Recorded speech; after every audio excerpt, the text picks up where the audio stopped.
Howdy folks, Tex Grebner here with Tex Grebner Outdoors. We're going to be talking about the Witchery of Archery and the Alchemy of Archery in this video today. And the Witchery of Archery involves making an arrow that's going to fly straight and true on its way to the target. The Alchemy of Archery, as I call it, is about making the deadliest arrow we possibly can for your particular setup. Alchemy is basically an old world term for chemistry. So we're going to be doing a lot of applied algebra here. We know where we want to get to. We know the materials that we need to use. We need to figure about the variables in between. Now, I'm way outside the normal bell curve of traditional archery users. I shoot a 75-pound recurve pretty regularly, and I go all the way up to a 100-pound recurve. This is one of my grizzly sticks for my 75-pound recurve.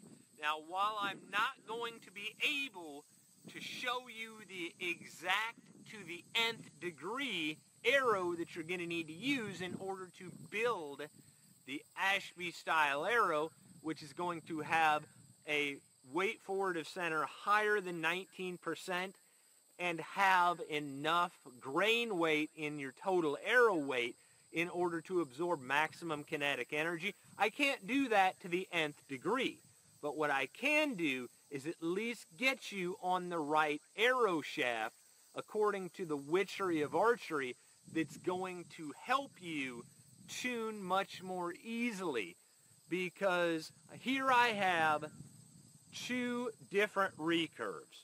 Both of them draw 75 pounds at the same anchor point. They're both going to be shooting this grizzly stick arrow bare shafted. They're two really different recurves, but they're going to perform almost identically. The two bows that we're actually going to be using for this are pretty much your average modern traditional archery. This is a 43-pound Martin Locust, and this is a 50-pound Samick Sage. What I'm going to be doing is breaking down into the lowest common denominator. What is the easiest, simplest way to get an arrow with a higher weight forward of center than 19% ratio, and also obey the Witchery of Archery. This is a .400 full-length traditional-only shaft, a standard insert, and a 300 grain point. We're 20 yards away. This was an absurdly easy arrow to tune for a 43, 45-ish draw weight center shot recurve.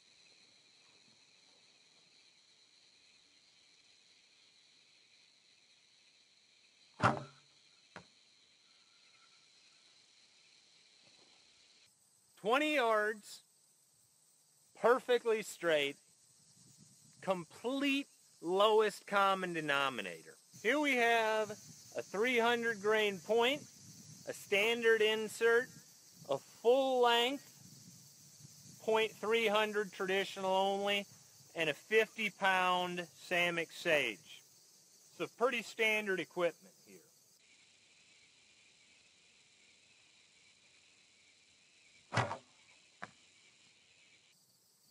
Traditional only .340 from 3Rivers, full length, standard insert, 300 grain point, 50-pound Samick Sage, get a bare shaft at 20 yards.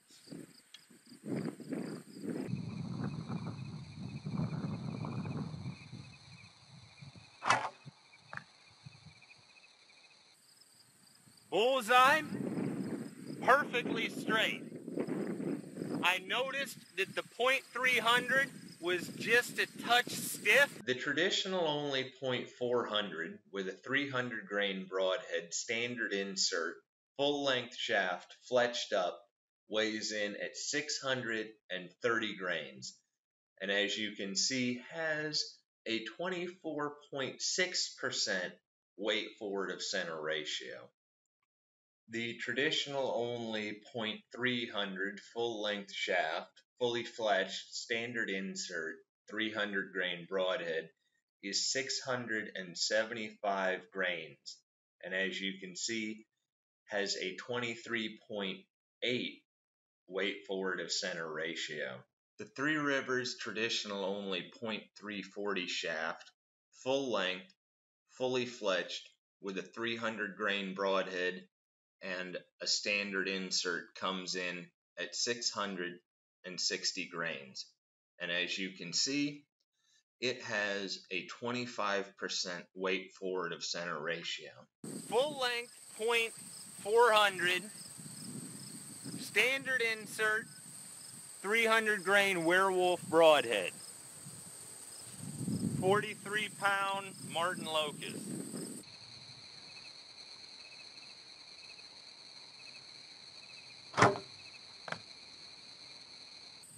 Bullseye, 20 yards, perfectly straight with a broadhead.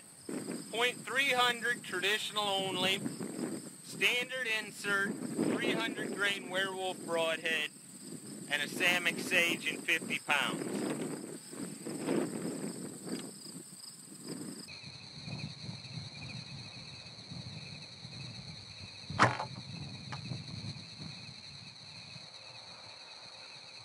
Pretty straight, but a little stiff. .340 traditional only, full length shaft from Three Rivers, standard insert, 300 grain broadhead, 50 pound Samick Sage.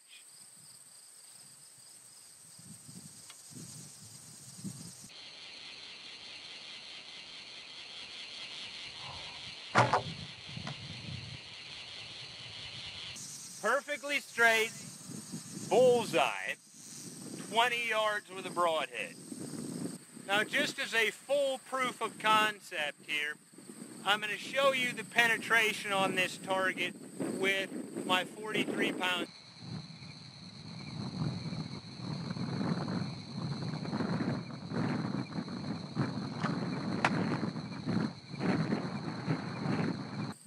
And of course, the Samick Sage with the .340.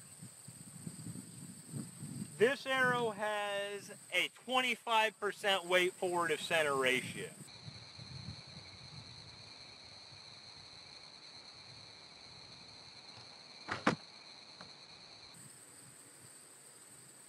Insane penetration for a recurve at 20 yards. The reason that I demonstrated those two 75-pound recurves earlier in this video, hitting with straight arrow shafts that were the same arrow shaft, two different bows.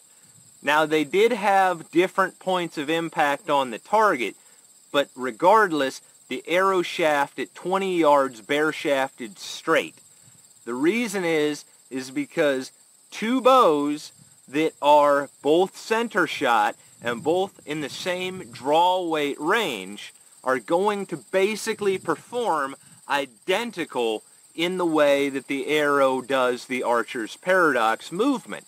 So that's proof of concept that while I can't tell you the exact arrow that you're going to need for your bow, I can at least get really close and get you on the right shaft.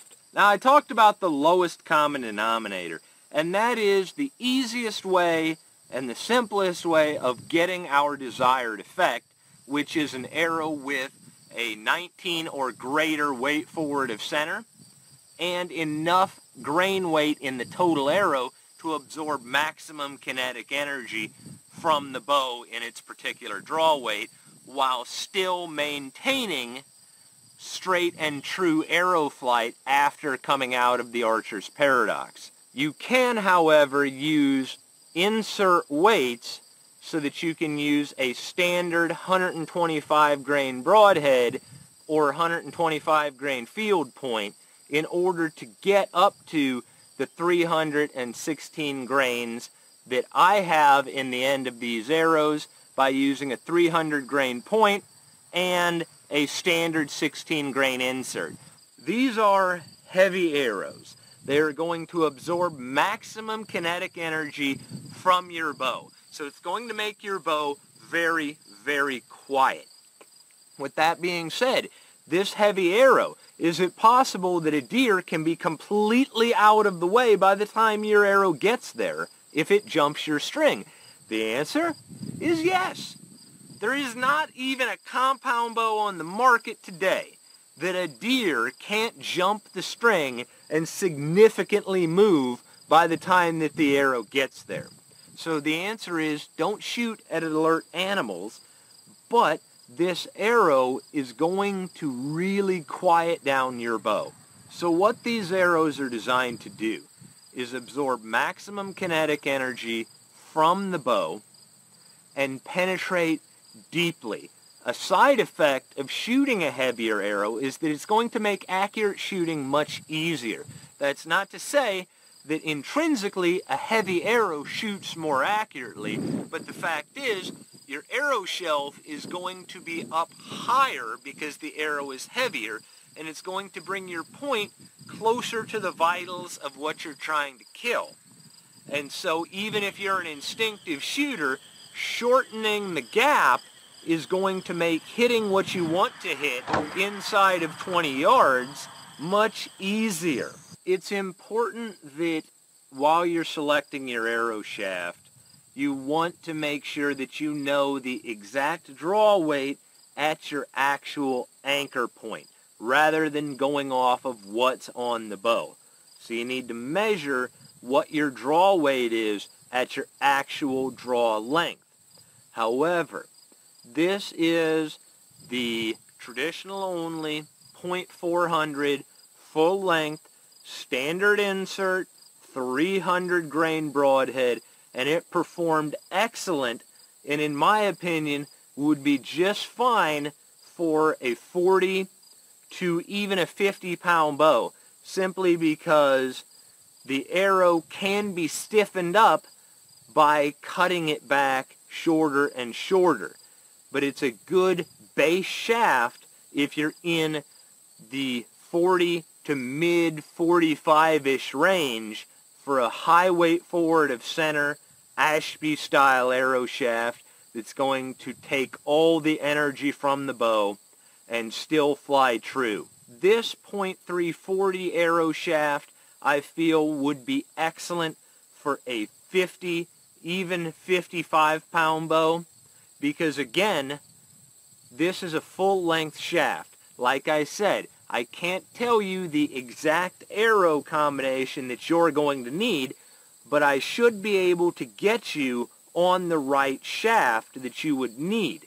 And so this is perfect for my 49-pound draw on my Sage, because that's what it actually is at my draw length. It's not 50, it's 49 pounds at my draw length. That's the actual weight. So it's important, as I just said, to have the actual draw weight at your anchor point rather than going off of what's on the bow. But as a lowest common denominator full-length arrow shaft that's pretty hassle-free, at least if you're in that 49 to 52 style draw weight, full-length arrow shaft, standard insert, 300 grain point. I can't make it any simpler than that. Now the .300 was a little too stiff for my Sage.